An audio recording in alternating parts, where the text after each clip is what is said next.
Bismillahirrahmanirrahim. Mungkin satu aja Pak Ustadz. Ya, silakan.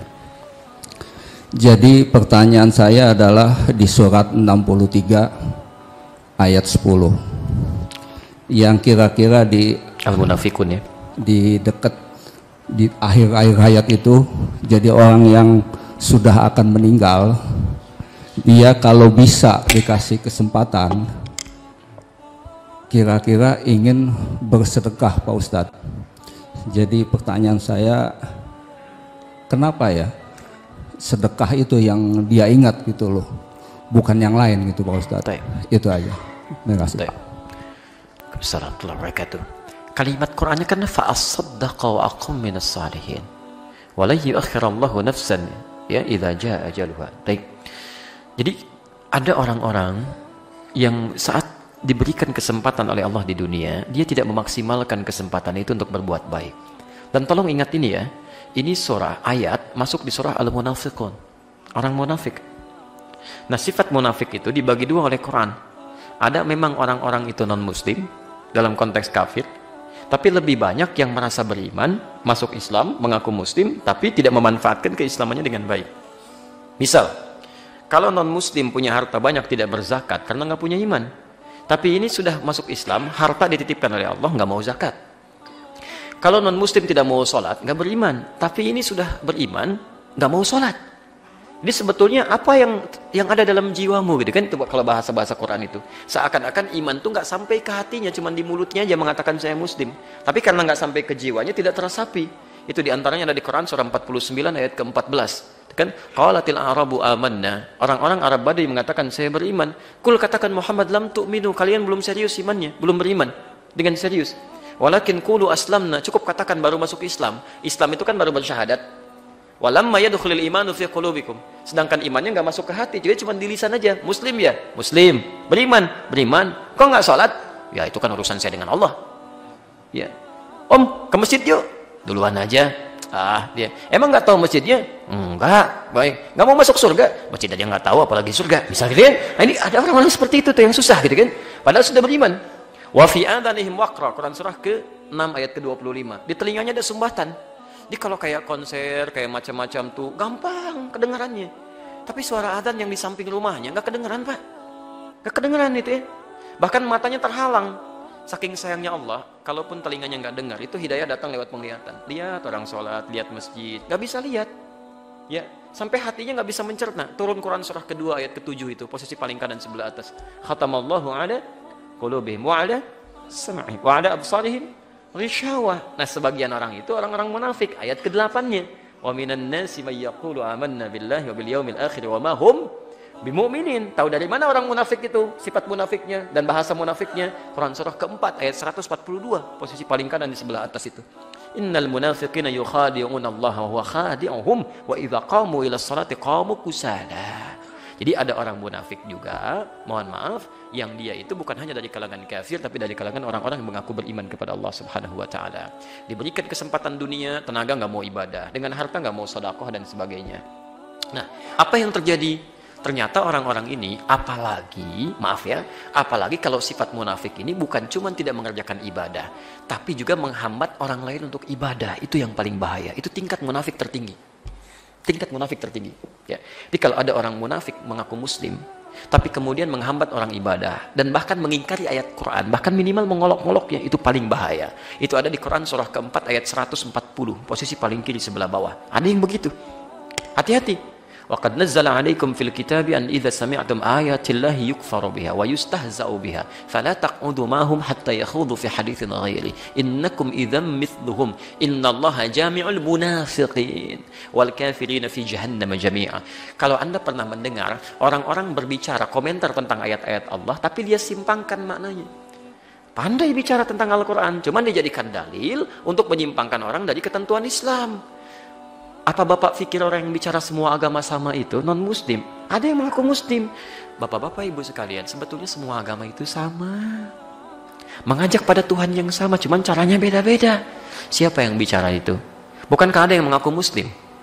Tapi dia mengambil ayat-ayat Quran, untuk menegaskan klaimnya, dan enak sekali motong-motong. Dalilnya ini loh dalam Al-Quran, itu orang munafik. Dan munafiknya tingkat tinggi. Allah saja membenci orang itu, masa kita sukai? Allah saja menganggap dia bahaya, masa Anda jadikan teman? Kalau Allah saja tidak ridho pada orang itu, masa kita ridho? Itu yang berbahaya itu. Dan ini lebih berbahaya daripada orang musyrik. Karena orang musyrik itu bisa musyrik untuk dirinya, tapi orang seperti ini bisa menghambat orang dapat hidayah. Begitu non-muslim mau masuk Islam, Pak, semua agama sama. Tuh, ya gak jadi masuk Islam ya. Ya. Ada orang kena penyakit homoseksual. Ya, lesbian misalnya kan. Dia mau tobat, mau berbenah diri, mau sembuh. Aduh, itu tuh fitrah yang melekat pada diri Anda. Memang Anda itu diciptakan unik begitu. Gak apa-apa nikah aja dengan sesamanya. Gak apa-apa kok, itu bagian dari keunikan kehidupan. Ya, kambing aja beda jenis. Silahkan, pernah nggak ada dengar kok kambing homo, sapi lesbi? Nggak ada. Masa manusia yang punya akal bisa begitu? Tapi orang ini kemudian menghambat orang lain untuk menjadi lebih baik. Itu paling bahaya. Makanya Allah menyampaikan, orang ini kalau nggak tobat selama hidupnya, maaf ya, itu kalau nggak tobat, itu kata Allah langsung disampaikan, akan kami kumpulkan di neraka jahanam bersama orang kafir.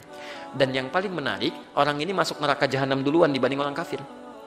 Karena kalimat itu disebutkan duluan. Innallaha jami'ul munafiqin wal kafirin fi jahannam jami'a. Saya akan gabungkan orang munafik dan orang kafir. Orang kafir urutan kedua, munafik duluan. Munafik, kalau orang kafir nggak ada imannya, neraka jahanam wajar. Kamu udah ada iman, menyesatkan orang sampai orang nggak jadi masuk Islam ya. Masya Allah. Sampai orang-orang nggak mau tobat, gara-gara kamu nih, kamu duluan ke neraka jahanam. Kamu duluan. Neraka jahanam nggak usah dilukiskan itu. Sebelum masuk ke dalamnya, itu apinya udah terasa. Quran surah 40 ayat 46 sampai 47. An-naru yuraduna 'alaiha ghuduwwan wa 'ashiyya. Neraka itu terus ditampilkan dari sejak alam kubur. Setiap pagi sampai petang. Dari sejak di alam kubur, Pak. Ya, kalau nggak percaya silahkan aja dicek. Kalau sudah tahu ditampilkan nggak usah nekat gitu kan. Biarin aja mereka tuh. Ya. Dan yang paling hebat, Masya Allah, pernah dengar masuk surga tanpa hisab? Orang-orang ini masuk neraka tanpa hisab. Ada di Quran surah 18 ayat 100 sampai 101, posisi paling kiri sebelah atas. Di saat orang tegang menyaksikan kitabnya, kan ada yang kitabnya dengan tangan kanannya itu kan, biyamini, senang. Ada yang di belakang tuh, ya, wayasla sa'ira, aduh takut. Yang ini bingung, saya di mana nanti ya? Kanan apa kiri? Apa di belakang? Tiba-tiba turun ayat, wa aradna jahannama yawma idzinil kafirina arada. Dan kami langsung akan tampilkan neraka jahanam sejelas-jelasnya bagi orang-orang yang ingkar ini seterang-terangnya. Sebelum masuk nerakanya. Jadi kalau dalam bahasa kita begini, ya, kalau dalam bahasa bebasnya, kamu nggak usah mikirin di mana kitabnya. Tempat kamu di sini di neraka ini, nanti langsung masuk aja. Siapa mereka ini? Yang mengejutkan ayat 101-nya. Kalau yang kafir wajar, 101-nya, alladzina kanat a'yunuhum fi ghita'in an dzikri wa kanu la yastati'una as-sam'a. Yaitu orang-orang yang umumnya ketika diingatkan, dia nggak mau lihat ayat-ayat kami. Dan kalau diingatkan dengan kalimat-kalimat baik, gitu kan, nggak mau dengar adzan, nggak mau dengar sholat, ngajaknya berdebat melulu dan sebagainya. Itu yang berbahaya. Karena itulah kemudian ketika mereka akan disampilkan pada neraka, mereka meminta kepada Allah diberi kesempatan lagi.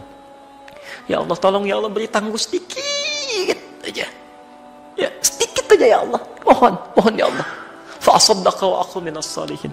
Maka saya akan bersedekah. As-saddaqah. Apa itu sedekah? Itu dulu yang dipahami. Sedekah itu, sedekah dalam bahasa Arab secara fikih disebut kullu ma'rufin sedekah. Setiap kebaikan-kebaikan yang bisa kita kerjakan sebagai ibadah itu disebut dengan sedekah. Di sedekah itu nama umum bagi semua ibadah yang mampu kita kerjakan. Zakat disebut sedekah. Bagian dari sedekah. Quran surah ke-9 ayat ke-60. Innamas shadaqatu lil fuqara. Zakat itu diperuntukkan bagi orang fakir, orang miskin. Sedekah dan dijamakkan. Kenapa dijamakkan? Karena zakat itu banyak manfaatnya. Itu haknya 8 golongan, Pak. Jadi kalau Bapak wajib zakat gak dikeluarkan, Bapak sudah berbuat zalim pada 8 golongan. Karena hak mereka tidak diberikan. Dan nanti orang zalim itu di hadis Muslim nomor hadis 5611, kezalimannya nanti ditukar begini. Pahalanya akan diberikan pada yang dizalimi itu. Jadi kalau Anda nggak keluarkan zakat, nanti pahala-pahala baik Anda itu akan ditukarkan dengan orang-orang yang dizolimi oleh Anda. Ya, misal orang fakir belum dapat zakatnya, Anda berhak itu untuk mengeluarkannya, hak mereka, kewajiban Anda. Maka kebaikan Anda dipindahkan ke orang fakir itu. Kalau Anda nggak punya modal kebaikan lagi, maka dosa-dosa orang fakir itu diambil, disimpankan kepada Anda, dibalikan. Itu belum selesai, baru fakir, belum yang miskin. Kan? Belum yang mu'allaf. Kan? Ya Allah, saya itu kurang ibadah karena nggak ada tuntunan, ya Allah. Saya mau baca buku, bukunya nggak ada. Mau belajar perangkat taklim, nggak ada perangkatnya, ya Allah. Karena memang perangkat saya yang diambil dia, haknya dalam zakat yang belum dia keluarkan, ya Allah. Nuntut tuh. Wal gharimin. Hati-hati gitu kan. Banyak hal itu. Sampai ke yang fi sabilillah dan sebagainya. Orang-orang Rohingya pada teriak, orang-orang Aleppo pada teriak, ya Allah, keadaan kami begini, ya Allah, sulit mendapatkan makanan dan sebagainya. Bukan karena makanan nggak ada juga rezeki darimu, ya Allah, tapi rezeki kami itu dihambat oleh orang-orang yang punya zakat, nggak pernah dikeluarkan, ya Allah. Antum mau jawab apa? Infak itu disebut dengan sedekah. Salat kita disebut dengan sedekah. Haji disebut dengan sedekah. Umrah disebut dengan sedekah. Jadi ketika mengatakan fa'as-sadaqah, itu kalimat umum yang sekiranya antum harus melihat antum dapat titipan apa dari Allah. Kalau harta benda, cepat gunakan untuk kepentingan ibadah. Pertama kali jangan jauh-jauh, sekitaran dulu. Ibadah lingkungan keluarga, coba cek orang tua. Infak mau jauh-jauh dulu, coba cek ibu bapak, barangkali jarang cerita, tapi kok sindiran-sindirannya terasa. Sikap-sikapnya nampak gitu kan. Maka infak pertama itu untuk orang tua. Quran surah kedua ayat 215. Istri, anak-anak, carikan sekolah yang bagus. Ini kan kadang-kadang aneh antum ini. Tetangga dipikirin, anak sendiri dibiarin. Ji, kemana kemarin? Di masjid nggak talim, saya tungguin. Tetangga disebut-sebut, anak sendiri nggak diajak. Waktu kok kerudungnya masih begitu aja? Kapan mau gantinya? Masya Allah, tetangga diisengin, anak sendiri nggak pakai jilbab. Coba dilihat dulu gitu kan. Coba dilihat sekitar ada, setelah itu aspek terjauh, tingkatkan salatnya, puasanya, macam-macamnya. Jadi ayat itu ingin mengatakan bahwa ada orang-orang yang merasa mereka kecewa dan menyesal. Karena tidak pernah pandai melihat titipan, tidak difungsikan dengan baik. Ini mata, titipan Allah. Terserah Allah mau diambil kapan. Mumpung masih ada penglihatan baik, gunakan untuk melihat yang baik-baik. Lihat mushaf, baca Quran. Kalau sudah diambil, Pak, mau lihat apa lagi? Ini kaki, titipan Allah. Terserah Allah mau ngambil kapan aja.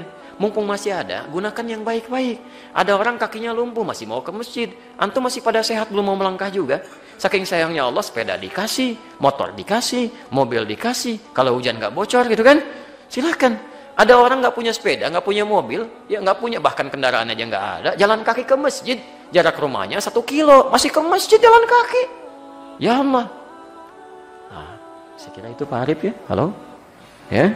Baik, jadi silahkan ya Pak Arif, punya potensi apa subuh ini ya. Kalau ada harta titipan silahkan, jamaah pulang ada yang lapar ya sediakan sarapan gitu kan.